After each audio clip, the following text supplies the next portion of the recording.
Hello दोस्तों, स्वागत है आप सभी का हमारे YouTube चैनल सक्सेस मिरर 2.0 पर। तो दोस्तों आज हम पढ़ेंगे SSC के मोस्ट ऑफ 20 वीवीआई क्वेश्चन, साथ ही प्रत्येक क्वेश्चन से रिलेटेड फैक्ट के बारे में भी। तो बिल्कुल भी स्किप ना करें और हमारे साथ लास्ट तक बने रहें। और अगर आप हमारे चैनल पर नए हो तो प्लीज सब्सक्राइब कर बेल आइकन को दबा लें ताकि हमारे आने वाले लेटेस्ट वीडियो आप तक सबसे पहले पहुंच सके। तो चलिए स्टार्ट करते हैं। हमारा आज का पहला सवाल है और बहुत ही वीवीआई सवाल है दोस्तों। गांधी जी के सत्याग्रह का नेतृत्व निम्न में से किसने किया था? तो गांधी जी के सत्याग्रह का नेतृत्व किसने किया था दोस्तों? तो इस क्वेश्चन का हमारा राइट आंसर हो जाएगा option number D, Sarojini Naidu. Gandhi ji के किए गए सत्याग्रह का नेतृत्व सरोजिनी नायडू ने की थी। जब बात सरोजिनी नायडू की आ रही है तो आइए इनसे रिलेटेड कुछ फैक्ट के बारे में जानते हैं। जैसे हमारा परीक्षा में क्वेश्चन पूछा जाता है कि भारत की पहली महिला राज्यपाल कौन थी? तो भारत की पहली महिला राज्यपाल कौन थी दोस्तों? सरोजिनी नायडू थी। ये क्वेश्चन बनता है। साथ ही भारत को किला के नाम से किन्हें जाना जाता है? बहुत ही वीवीआई क्वेश्चन बनता है। भारत को किला के नाम से किन्हें जाना जाता है? तो सरोजिनी नायडू को जाना जाता है। वहीं उन्होंने 1925 में कानपुर अधिवेशन में भारतीय राष्ट्रीय कांग्रेस की अध्यक्षता की थी। ये एकदम पूछा जाता है दोस्तों, बहुत वीवीआई क्वेश्चन आंसर से बनाया जाता है कि भारत की पहली महिला वह कौन थी जो भारतीय राष्ट्रीय कांग्रेस की अध्यक्षता की थी? तो क्या हो जाएगा? सरोजिनी नायडू। और 1925 में कानपुर अधिवेशन में इन्होंने अध्यक्षता की थी दोस्तों। तो इनसे रिलेटेड इतने क्वेश्चन आपके लिए बन रहा है, तो इन सभी को आपको याद करना है। तो चलिए आगे बढ़ते हैं। हमारा अगला सवाल है और बहुत इंपॉर्टेंट सवाल है दोस्तों, क्योंकि मिट्टी से रिलेटेड हमेशा एग्जाम में एक क्वेश्चन पूछा जाता है दोस्तों। और मैंने पिछली वीडियो में ही इसके बारे में पूरी जानकारी दी है दोस्तों। तो जो भी हमारे पिछली वीडियो नहीं देखे हैं वो उन्हें जा करके वहां से देख ले, ताकि आपके एग्जाम में मिट्टी से रिलेटेड एक भी क्वेश्चन ना छूटे दोस्तों। साथ ही आप उन्हें अपने नोटबुक में जरूर लिख लें ताकि उन्हें याद करने में आपको आसानी हो जाए दोस्तों। और आज हम जो आपसे टॉप 20 क्वेश्चन डिस्कस करने वाले हैं दोस्तों, वो मोस्ट सिलेक्टेड क्वेश्चन है जो आपके एग्जाम के लिए बहुत ही यूजफुल है। तो बिल्कुल भी स्किप नहीं करना है और हमें लास्ट तक बने रहना है। साथ ही प्रत्येक पॉइंट को बहुत ही ध्यान से सुननी है और उन्हें अपने नोटबुक में उतारनी है दोस्तों, ताकि एग्जाम की तैयारी आपको पूरी मजबूत पकड़ हो जाए दोस्तों। और पूरी मजबूती के साथ इस बार जीडी आपको करेक्ट करनी है दोस्तों। तो चलिए आगे बढ़ते हैं। हमारा आज का अगला सवाल है, किस किस्म की मिट्टी में जिप्सम का प्रयोग करके उसे फसल उगाने में उपयुक्त बनाया जाता है? तो किस किस्म की मिट्टी में जिप्सम का प्रयोग करके उसे फसल उगाने में उपयुक्त किया जाता है दोस्तों? तो इस क्वेश्चन का हमारा राइट आंसर हो जाएगा ऑप्शन नंबर बी, अम्लीय।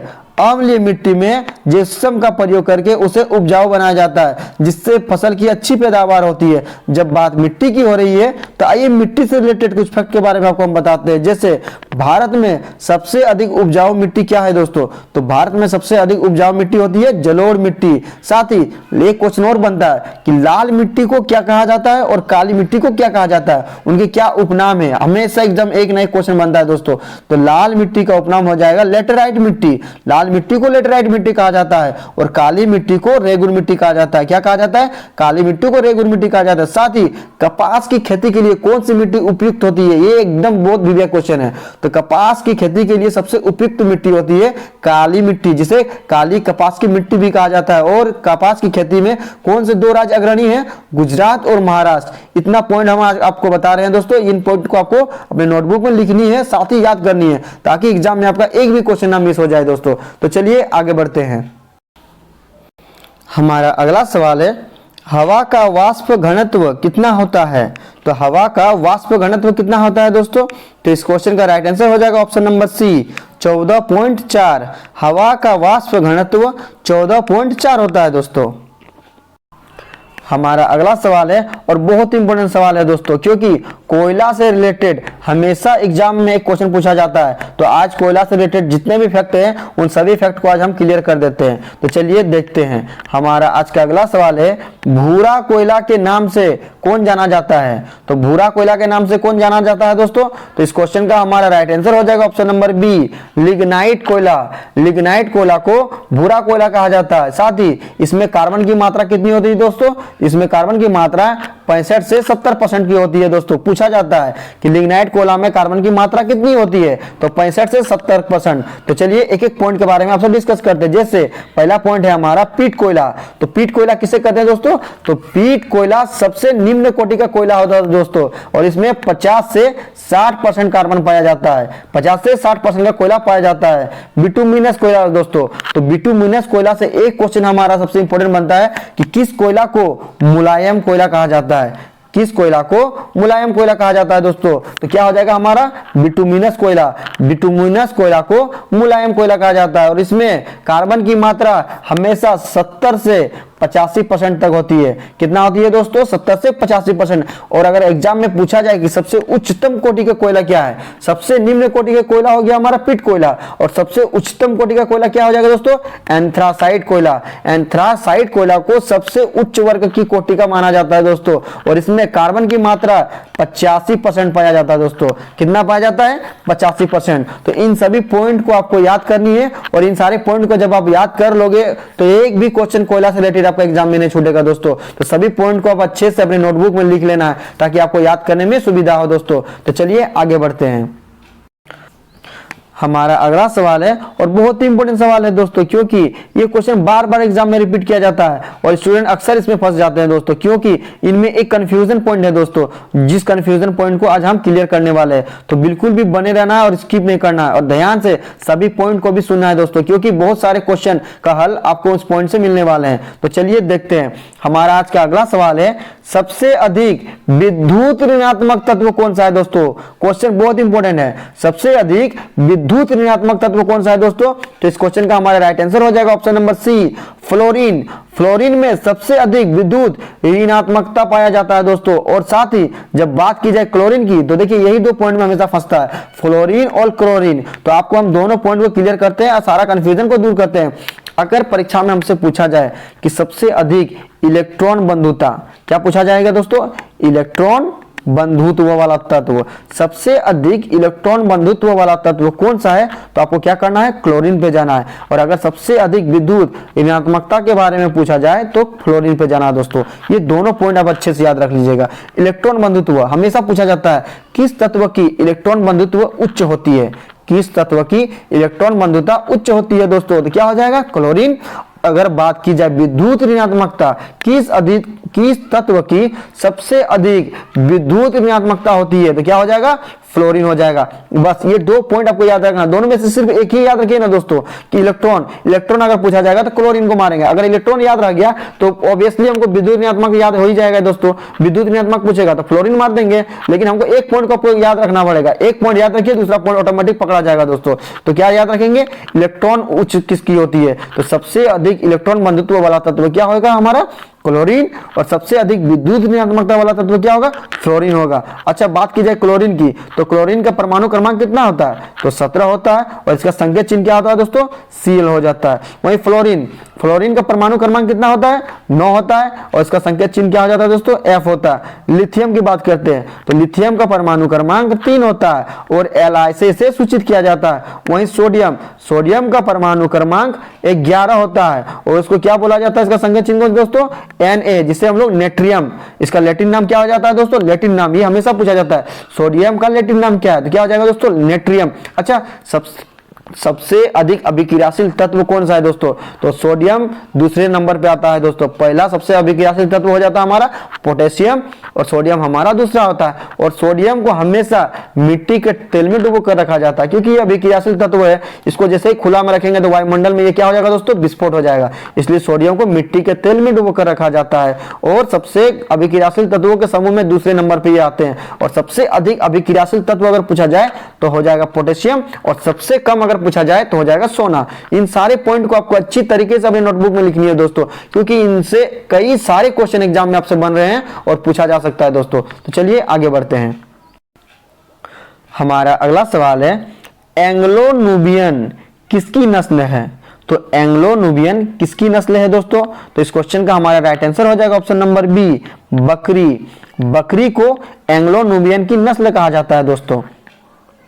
साथ ही अगर हम आपसे पूछे कि भैंस की नस्ल क्या होती है दोस्तों, तो भैंस की नस्ल क्या हो जाएगी, जाफराबादी। क्या हो जाएगी, जाफराबादी। हमेशा एग्जाम में पूछा जाता है दोस्तों कि जाफराबादी किसका नस्ल है, तो जाफराबादी और मुर्रा ये दो नस्ल भैंस की होती है दोस्तों। हमेशा क्वेश्चन पूछा जाता है कि जाफराबादी किसकी नस्ल है, तो क्या हो जाएगा, भैंस की। और एंग्लो नुबियन किसकी नस्ल होती है, बकरी की। तो इन पॉइंट को आपको याद रखनी है दोस्तों। हमारा अगला सवाल है और बहुत ही इंपॉर्टेंट सवाल है दोस्तों, क्योंकि यहां से 3 क्वेश्चन बनता है दोस्तों और जो आपके एग्जाम के लिए बहुत इंपॉर्टेंट है। तो चलिए देखते हैं, दक्षिणी ध्रुव का अक्षांश कितना होता है दोस्तों। तो दक्षिणी ध्रुव का अक्षांश कितना होता है दोस्तों, तो इस क्वेश्चन का हमारा राइट आंसर हो जाएगा ऑप्शन नंबर सी, 90 डिग्री। दक्षिणी ध्रुव का अक्षांश 90 डिग्री होता है दोस्तों। बात करते हैं 0 डिग्री, तो हमेशा एग्जाम में पूछा जाता है दोस्तों कि भारत का प्रमुख यामोत्तर का मान कितना डिग्री होता है। भारत का प्रमुख यामोत्तर, और एक होता है अंतरराष्ट्रीय तिथि रेखा, एक होता है प्रमुख यामोत्तर, प्रमुख यामोत्तर, और दूसरा होता है अंतरराष्ट्रीय तिथि रेखा, अंतरराष्ट्रीय तिथि रेखा। ये 2 पॉइंट में हमेशा फंसता है स्टूडेंट दोस्तों, तो इन दोनों पॉइंट को आपको क्लियर कर लेनी है। अगर आपसे पूछा जाए प्रमुख यामोत्तर का मान कितना डिग्री होता है, तो क्या हो जाएगा, 0 डिग्री। और अगर पूछा जाए अंतरराष्ट्रीय तिथि रेखा तो कितना हो जाएगा, 180 डिग्री। ये 2 पॉइंट आपको याद रखनी है और यहां से हमेशा ही क्वेश्चन पूछा जाता है। और आपको ये सारे कंफ्यूजन पॉइंट को आज क्लियर कर लेना है दोस्तों कि अंतरराष्ट्रीय तिथि रेखा का मान कितना होता है, तो अंतरराष्ट्रीय तिथि रेखा का मान होता है 180 डिग्री, और प्रमुख यामोत्तर का मान कितना होता है, 0 डिग्री, और दक्षिणी ध्रुव का अक्षांश कितना होता है, 90 डिग्री दोस्तों। ये सारे पॉइंट आपके लिए बहुत इंपॉर्टेंट है। चलिए आगे बढ़ते हैं। हमारा अगला सवाल है, वानर सेना और मंजरी सेना निम्न में से किससे संबंधित है। तो वानर सेना और मंजरी सेना का संबंध किससे है दोस्तों, तो इस क्वेश्चन का हमारा राइट आंसर हो जाएगा ऑप्शन नंबर बी, सविनय अवज्ञा आंदोलन। सविनय अवज्ञा आंदोलन से संबंधित है वानर सेना और मंजरी सेना। अब बात करते हैं वानर सेना और मंजरी सेना की। तो वानर सेना क्या था दोस्तों, तो सविनय अवज्ञा आंदोलन में बच्चों को लेकर वानर सेना तथा बालिकाओं को लेकर मंजरी सेना का गठन किया गया था दोस्तों। तो बच्चों को लेकर वानर सेना और बालिकाओं को लेकर मंजरी सेना का गठन किया गया था। सविनय अवज्ञा आंदोलन की शुरुआत कब हुई थी, 1930 ईस्वी में। असहयोग आंदोलन, असहयोग आंदोलन की शुरुआत कब हुई थी दोस्तों, 1 अगस्त 1920। असहयोग आंदोलन की शुरुआत 1 अगस्त 1920 को हुई थी। खिलाफत आंदोलन, खिलाफत आंदोलन की शुरुआत 1919 को हुई थी। वहीं होम रूल लीग की स्थापना कब हुई थी, तो होम रूल लीग की स्थापना 1916 में की थी दोस्तों, एनी बेसेंट और तिलक ने दोस्तों। साथ ही आज हम जो आपको पॉइंट बताएं दोस्तों, इन सारे पॉइंट को आप अपने नोटबुक में लिख लें दोस्तों, क्योंकि इन सारे पॉइंट से एक न एक क्वेश्चन एग्जाम में बनता है दोस्तों। तो चलिए आगे बढ़ते हैं। हमारा अगला सवाल है, सामान्य प्रयोग में आने वाला मसाला लौंग कहां से प्राप्त होता है। तो सामान्य प्रयोग में आने वाला मसाला लौंग कहां से प्राप्त होता है दोस्तों, तो इस क्वेश्चन का हमारा राइट आंसर हो जाएगा ऑप्शन नंबर सी, फूल की कली से। फूल की कली से लौंग को प्राप्त किया जाता है दोस्तों। हमारा अगला सवाल है और इंपॉर्टेंट सवाल है दोस्तों, क्योंकि हमेशा संविधान से रिलेटेड एक क्वेश्चन एग्जाम में पूछा जाता है दोस्तों। और मैंने पिछले ही वीडियो में संविधान से रिलेटेड सारे क्वेश्चन को क्लियर कर दिया दोस्तों। तो जो भी हमारा पिछले वीडियो नहीं देखे हैं वो वहां से जा करके देख करके संविधान के सारे कंफ्यूजन पॉइंट और उनके सारे सवालों और जवाबों को जान सकते हैं दोस्तों। तो चलिए आगे बढ़ते हैं। हमारा आज का अगला सवाल है, संसद के 2 सत्र के बीच अधिकतम अंतराल कितना हो सकता है। तो संसद के 2 सत्रों के बीच अधिकतम अंतराल कितना होता है दोस्तों, तो इस क्वेश्चन का हमारा राइट आंसर हो जाएगा ऑप्शन नंबर सी, 6 महीना। संसद के 2 सत्र के बीच अधिकतम 6 महीना का डिफरेंट होता है दोस्तों। संसद में 6 महीना के अंदर एक सत्र आपको करना ही पड़ेगा दोस्तों, ये संविधान के अनुरूप है दोस्तों। साथ ही संसद में 2 सदन होते हैं, लोकसभा और राज्यसभा। लोकसभा में अधिकतम 552 सीटें होती है और राज्यसभा में अधिकतम 250 सीटें होती है। लोकसभा के सदस्य के लिए आयु सीमा 25 वर्ष है और राज्यसभा के सदस्यों की आयु सीमा 30 वर्ष है दोस्तों। इन सारे पॉइंट को आपको अच्छे से क्लियर कर लेनी है दोस्तों, और एग्जाम में आपको एक ना एक क्वेश्चन यहाँ से बनता है दोस्तों। और ये सारे सवाल आपके लिए बहुत इंपॉर्टेंट है, तो किसी को भी अब बिल्कुल ही मिस नहीं करना है दोस्तों, बिल्कुल ही मिस नहीं करना है और लास्ट तक बने रहना है। तो चलिए आगे बढ़ते हैं। हमारा अगला सवाल है और बहुत इंपॉर्टेंट सवाल है दोस्तों, क्योंकि ये सवाल रिपीटेड एग्जाम का सवाल है दोस्तों और ये बार बार एग्जाम में पूछा जाता है। तो चलिए देखते हैं। भारत सरकार द्वारा प्रयोग में आने वाला शक संवत किसने प्रारंभ किया था दोस्तों। तो शक संवत का प्रारंभ किसने किया था दोस्तों, तो इस क्वेश्चन का हमारा राइट आंसर हो जाएगा ऑप्शन नंबर ए, कनिष्क ने। 78 ईस्वी में कनिष्क ने शक संवत की स्थापना की थी दोस्तों। वहीं बात करें विक्रम संवत, तो विक्रम संवत की शुरुआत कब हुई थी दोस्तों? तो क्या हो जाएगा हमारा 58 ईसा पूर्व। 2 पॉइंट होता है दोस्तों, एक होता है शक संवत, एक होता है विक्रम संवत। तो शक संवत की स्थापना हुई थी 78 ईस्वी में और विक्रम संवत की स्थापना हुई थी 58 ईसा पूर्व में। वहीं अगर बात करें कनिष्क की, तो आइए इनसे रिलेटेड कुछ फैक्ट के बारे में जानते हैं। जैसे कनिष्क को एक क्वेश्चन बहुत इंपॉर्टेंट बनता है दोस्तों कि भारतीयों के लिए रेशम मार्ग की शुरुआत किसने की थी? ये बार बार एग्जाम में पूछा जाता है दोस्तों। तो भारतीयों के लिए रेशम मार्ग की शुरुआत किसने की थी? तो क्या हो जाएगा? कनिष्क ने। साथ ही कनिष्क का एक उपनाम है दोस्तों जो बहुत ही प्रसिद्ध है। कनिष्क को द्वितीय अशोक कहा जाता है दोस्तों। क्या कहा जाता है? द्वितीय अशोक। ये पॉइंट आपके लिए बहुत इंपॉर्टेंट है दोस्तों, तो आप इन्हें भी अपने नोटबुक में जरूर लिखेंगे। हमारा अगला सवाल है और बहुत ही इंपॉर्टेंट सवाल है दोस्तों, क्योंकि इस क्वेश्चन में 2 क्वेश्चन छिपा हुआ है और 2 आंसर भी छिपा हुआ है दोस्तों। तो उसे ध्यान से चलिए देखते हैं। संसार में ताजे पानी की सबसे बड़ी झील लेक सुपीरियर झील किस देश में स्थित है दोस्तों? सबसे पहला पॉइंट तो क्वेश्चन आपसे ये पूछा जाता है परीक्षा में कि विश्व की सबसे बड़ी मीठे पानी की झील क्या होती है या ताजे पानी की सबसे बड़ी झील क्या होती है दोस्तों? तो क्या हो जाएगा हमारा? लेक सुपीरियर झील। ये क्वेश्चन पूछा ही जाता है कि विश्व की सबसे बड़ी मीठे पानी या ताजे पानी की झील कौन सी है, क्या नाम है? तो क्या हो जाएगा? लेक सुपीरियर झील। लेकिन हमसे यहाँ क्वेश्चन क्या पूछा गया है कि विश्व की सबसे बड़ी ताजे पानी की झील लेक सुपीरियर झील किस देश में स्थित है दोस्तों? तो क्या हो गया? हमारा पहला क्वेश्चन क्लियर हो गया कि अगर आपसे पूछा जाए कि विश्व की सबसे बड़ी मीठे या ताजे पानी की झील तो क्या हो जाएगा? सुपीरियर झील। और विश्व में सुपीरियर झील सबसे बड़ी मीठे पानी की झील किस देश में स्थित है? तो क्या हो जाएगा हमारा? संयुक्त राज्य अमेरिका। संयुक्त राज्य अमेरिका में ही लेक सुपीरियर झील स्थित है जो कनाडा में है। वहीं बात करें विश्व की सबसे बड़ी खारे पानी की झील तो क्या हो जाएगा दोस्तों? तो विश्व की सबसे बड़ी खारे पानी की झील क्या हो जाता है? कैस्पियन सागर होता है। क्या दोस्तों? कैस्पियन सागर, जो किस देश में है? रूस में स्थित है दोस्तों। इस दोनों पॉइंट को आपको क्लियर याद रखना है कि विश्व में सबसे बड़ा मीठे पानी की झील होता है सुपीरियर झील जो संयुक्त राज्य अमेरिका में स्थित है, और विश्व की सबसे बड़ी खारे पानी की झील कैस्पियन झील जो हमारा रूस देश में स्थित है दोस्तों। तो ये सारे पॉइंट को आपको याद रखना है। चलिए आगे बढ़ते हैं। हमारा अगला सवाल है और बहुत ही इंपॉर्टेंट सवाल है दोस्तों, क्योंकि हमेशा रोग से संबंधित ये क्वेश्चन एग्जाम में पूछा जाता है दोस्तों।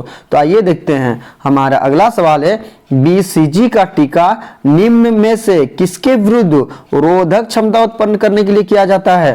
क्वेश्चन हमसे पूछ रहा है कि बीसीजी का टीका किस रोग के निदान के लिए लगाया जाता है? तो इस क्वेश्चन का हमारा राइट आंसर हो जाएगा ऑप्शन नंबर सी, तपेदिक। तपेदिक के निदान के लिए, उसके इलाज के लिए बीसीजी का टीका लगाया जाता है दोस्तों। अच्छा, तपेदिक किससे फैलता है? तो तपेदिक जीवाणु जनित रोग है। वहीं बात की जाए टाइफाइड की, तो टाइफाइड भी हमारा जीवाणु जनित रोग है।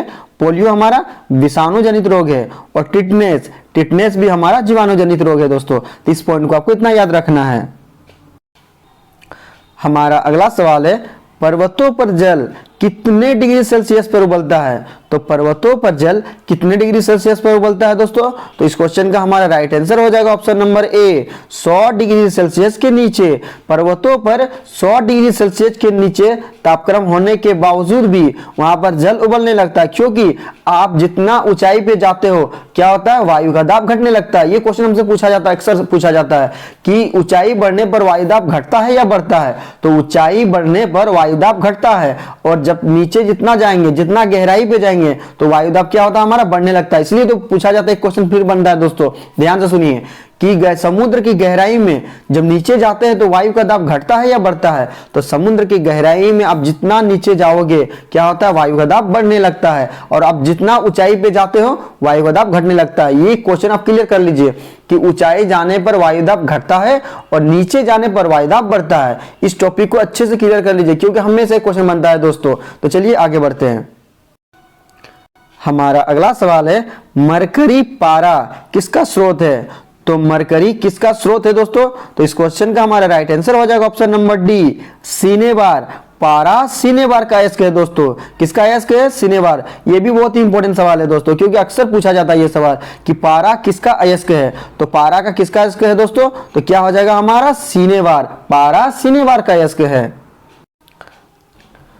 हमारा अगला सवाल है और इंपॉर्टेंट सवाल है बैटरी की ध्रुव से जुड़े हुए इलेक्ट्रोड को क्या कहा जाता है? तो बैटरी की ध्रुव से जुड़े हुए इलेक्ट्रोड को क्या कहा जाता है दोस्तों? तो इस क्वेश्चन का हमारा राइट आंसर हो जाएगा ऑप्शन नंबर ए, कैथोड और एनोड। बैटरी की जो दो टर्मिनल पॉइंट होते हैं उसे क्या कहा जाता है? कैथोड और एनोड। कैथोड को नेगेटिव ऋणात्मक कहा जाता है और एनोड को पॉजिटिव प्लस पॉइंट कहा जाता है दोस्तों। साथ ही कैथोड में जस्ता का उपयोग किया जाता है और एनोड में कार्बन का उपयोग किया जाता है। इस टॉपिक से हमें इतना मिल रहा है, याद करना है दोस्तों, इतना हमें याद करना है ताकि हमें एग्जाम में कोई भी कंफ्यूजन ना हो दोस्तों।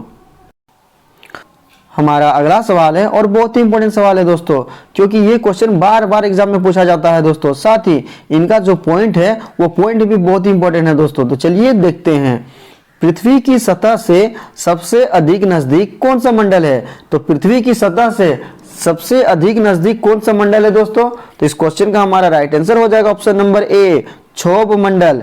पृथ्वी के सबसे करीब का मंडल क्या हो जाएगा? क्षोभ मंडल। जब बात क्षोभ मंडल की हो रही है तो आइए क्षोभ मंडल की कुछ विशेषताओं के बारे में जानते हैं। जैसे हमारे वायुमंडल में जो आंधी, तूफान, बादल और वर्षा होती है वो सभी क्षोभ मंडल में होती है दोस्तों। यानी हमेशा क्वेश्चन में पूछा जाता है कि बादल, गरज और वर्षा किस मंडल में होती है? तो क्या हो जाएगा? क्षोभ मंडल में हो जाएगा। वहीं अगर बात की जाए आयन मंडल की तो इसका एक इंपॉर्टेंट फैक्ट है दोस्तों जो आपको हम बताते हैं, जैसे कि रेडियो संबंधी या टेलीविजन, टेलीफोन एवं रडार आदि की सुविधा किस मंडल से हमें प्राप्त होती है? तो क्या हो जाएगा दोस्तों? हमें आयन मंडल।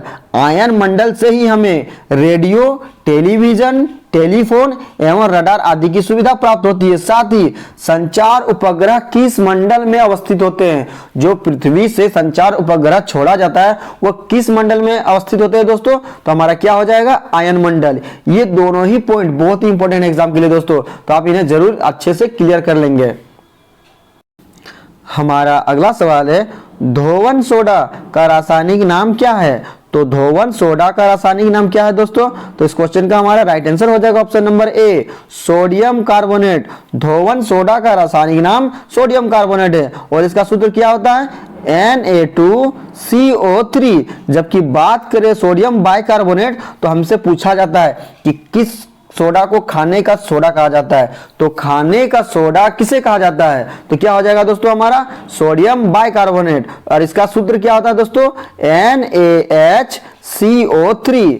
सोडियम बाइकार्बोनेट का सूत्र होता है NaHCO3। तो खाने का सोडा हमारा क्या हो जाएगा? सोडियम बाइकार्बोनेट और धोने का सोडा क्या हो जाएगा? Sodium carbonate. अच्छा, एक पॉइंट हमारा पूछा जाता है कि कास्टिक सोडा किसे कहते हैं? ये हमेशा क्वेश्चन में पूछा जाता है। ये तीनों पॉइंट आप क्लियर कर लीजिए कि धोवन सोडा सोडियम कार्बोनेट, खाने का सोडा सोडियम बाइकार्बोनेट और कास्टिक सोडा इसे किसे कहते हैं? तो क्या हो जाएगा दोस्तों? हमारा NaOH, sodium hydroxide. Sodium hydroxide को कास्टिक सोडा कहा जाता है दोस्तों। तो ये तीन पॉइंट आपके लिए बहुत इंपॉर्टेंट है जिन्हें आप अपने नोटबुक में लिख लेंगे ताकि याद करने में आपको सुविधा हो। तो चलिए आगे बढ़ते हैं। हमारा अगला सवाल है और बहुत इंपॉर्टेंट सवाल है दोस्तों, क्योंकि मैंने पिछले क्लास में आपको बताया था कि पंचवर्षीय योजनाओं से रिलेटेड एग्जाम में एक क्वेश्चन हमेशा पूछा जाता है दोस्तों। और ये टॉपिक आपके एग्जाम के लिए बहुत ही इंपॉर्टेंट टॉपिक है दोस्तों। कई सारे क्वेश्चन यहाँ से अक्सर बनाया करते हैं और आया करते हैं दोस्तों। तो इस टॉपिक को आपको बिल्कुल भी मिस नहीं करना है और जो भी हमारा पिछले वीडियो नहीं देखे हैं वो वहां से जाके देखें और पंचवर्षीय योजनाओं से रिलेटेड सारे क्वेश्चन को अच्छे से जानकारी ले लें। तो चलिए आगे बढ़ते हैं। हमारा आज का अगला सवाल है, किस योजना के अंतर्गत सरकार ने वह कृषि नीति अपनाई जिसने हरित क्रांति को जन्म दिया? क्वेश्चन में जाने से पहले यहाँ पर हमारा एक क्वेश्चन और बन जाता है कि हरित क्रांति की शुरुआत कब हुई और हरित क्रांति की शुरुआत किसने की दोस्तों? तो इसे जानने से पहले हम क्वेश्चन को देख लेते हैं, फिर इस टॉपिक को हम क्लियर करेंगे कि किस योजना के अंतर्गत सरकार ने वह कृषि नीति अपनाई जिनसे हरित क्रांति को जन्म दिया गया। तो क्वेश्चन में किस पंचवर्षीय योजनाओं के अंतर्गत हरित क्रांति की शुरुआत हुई, ये हमारा सवाल बन रहा है। तो हमारा इसका राइट आंसर हो जाएगा ऑप्शन नंबर डी, तृतीय पंचवर्षीय योजना। तृतीय पंचवर्षीय योजना के अंतर्गत हरित क्रांति की शुरुआत हुई। अब बात करते हैं हरित क्रांति की शुरुआत हुई कब थी और किसने की थी। तो हरित क्रांति की शुरुआत 1966-67 में हुई थी और कहीं पर हमारा 67-68 भी दिया रहता है दोस्तों, तो इस पॉइंट से आपको घबराना नहीं है, जो भी एग्जाम में रहेगा एक ही रहेगा। साथ ही हरित क्रांति की शुरुआत किसने की थी, तो हरित क्रांति की शुरुआत भारत में एम.एस. स्वामीनाथन, किसने की थी दोस्तों, एम.एस. स्वामीनाथन ने की थी दोस्तों। हमेशा ये बहुत ही विवेक क्वेश्चन है कि हरित क्रांति के जनक कौन है, तो भारत में हरित क्रांति के जनक कौन है दोस्तों, एम.एस. स्वामीनाथन। और क्या हो जाएगा 1966-67 में इसकी स्थापना हुई थी। साथ ही यह तृतीय पंचवर्षीय योजनाओं के अंतर्गत आता है। अच्छा, एक पॉइंट और है पंचवर्षीय योजना, तो मैं आज फिर आपको रिपीट करके बता देता हूं सारे पंचवर्षीय योजनाओं के कि पहली पंचवर्षीय योजना कब हुई थी। तो पहली पंचवर्षीय योजना 1951 से 1956 ईस्वी तक चला था, जो हेराल्ड डोमल पर आधारित थी दोस्तों, हेराल्ड डोमर पर आधारित थी। और इस पंचवर्षीय योजना के अंतर्गत कृषि को अधिक महत्व दिया गया था। वहीं बात करते हैं दूसरी पंचवर्षीय योजना, तो दूसरी पंचवर्षीय योजना पीसी महालोनोबिस पर आधारित थी, जो 1956 से 1961 ईस्वी तक चला था और इसमें औद्योगिकीकरण पर विशेष बल दिया गया था दोस्तों। तीसरी पंचवर्षीय योजना, अब बात करें तीसरी पंचवर्षीय योजना, तो यह योजना 1961 से 1966 तक चली थी और इसमें कृषि और गेहूं के अंतर्गत सबसे ज्यादा इंपॉर्टेंट दिया गया था, जिसके अंतर्गत हरित क्रांति की शुरुआत हुई थी दोस्तों। अब बात करते हैं चौथी पंचवर्षीय योजना, तो चौथी पंचवर्षीय योजना गाडगिल फार्मूले पर आधारित थी दोस्तों। और इस योजना में सबसे इंपॉर्टेंट कार्य क्या हुआ था कि इसमें 14 बैंकों का राष्ट्रीयकरण 1969 में किया गया था। साथ ही यह योजना 1969 से 1974 ईस्वी तक चला था। और गरीबी हटाओ का नारा किसमें दिया गया था दोस्तों, एक क्वेश्चन और पूछा जाता है हमारा, गरीबी हटाओ का नारा किस पंचवर्षीय योजना में दिया गया है दोस्तों, तो क्या हो जाएगा हमारा पांचवी पंचवर्षीय योजना। ये क्वेश्चन बहुत विवेक क्वेश्चन है दोस्तों, जो हम आपको बता रहे हैं कि किस पंचवर्षीय योजना के अंतर्गत गरीबी हटाओ का नारा दिया गया था, तो हमारा क्या हो जाएगा पांचवी पंचवर्षीय योजना। तो दोस्तों मैंने आज फिर से आपको पंचवर्षीय योजनाओं से जो विवेक क्वेश्चन बनता है और एग्जाम में पूछा जाता है वो आपको हम बता दिए, तो आप इन्हें अपने नोटबुक में जरूर लिख लें ताकि आप आगे से भूले ना। तो चलिए आगे बढ़ते हैं। हमारा अंतिम प्रश्न है बिजनेस स्पीड ऑफ थॉट के लेखक कौन है, तो बिजनेस स्पीड ऑफ थॉट के लेखक कौन है दोस्तों, तो इस क्वेश्चन का हमारा राइट आंसर हो जाएगा option number C, Bill Gates. Bill Gates ने ही दोस्तों बिजनेस स्पीड ऑफ थॉट को लिखा। अब लास्ट वीडियो के क्वेश्चन का आंसर, लास्ट वीडियो में मैंने आपसे क्वेश्चन पूछा था कि प्लासी की लड़ाई में अंग्रेजों द्वारा किसकी पराजय हुई थी, तो प्लासी की लड़ाई में अंग्रेजों द्वारा किसकी पराजय हुई थी दोस्तों, तो इस क्वेश्चन का राइट आंसर ऑप्शन सी था। और लगभग स्टूडेंट ने इसका सही जवाब दिया और मोस्टली स्टूडेंट ने इसके बारे में डिटेल्स में लिखा। तो मैं आपको फिर बोलूंगा कि क्वेश्चन के बारे में आपको जितना ज्यादा से ज्यादा पता हो उसे आप लिखा करो, क्योंकि जो चीजें आप लिख देते हो उन्हें आप कभी नहीं भूलते हो। अब आज का सवाल है महान वैज्ञानिक आर्किमिडीज किस देश से संबंधित थे, तो महान वैज्ञानिक आर्किमिडीज किस देश से संबंधित थे, 4 ऑप्शन दिया गया है, राइट आंसर आपको कमेंट बॉक्स में बताना। साथ ही आप हमारे टॉप 20 क्वेश्चन में कितना अटेम्प्ट कर पाए वो भी कमेंट बॉक्स में जरूर लिखेंगे दोस्तों। तो दोस्तों आज मैंने जो भी क्वेश्चन आपको बताया वो सारे के सारे इंपॉर्टेंट और आपके एग्जाम के लिए बहुत ही महत्वपूर्ण है, क्योंकि यहाँ से अक्सर कई सारे क्वेश्चन पूछे जाते हैं दोस्तों। तो सभी क्वेश्चन को आपको अच्छी तरीके से देखना है और साथ ही उन्हें अपने नोटबुक में लिखना है दोस्तों, क्योंकि आप जितना लिखोगे उससे ज्यादा आपको याद होगा दोस्तों। तो चलिए मिलते हैं नेक्स्ट वीडियो में, तब तक के लिए बाय बाय, टेक केयर।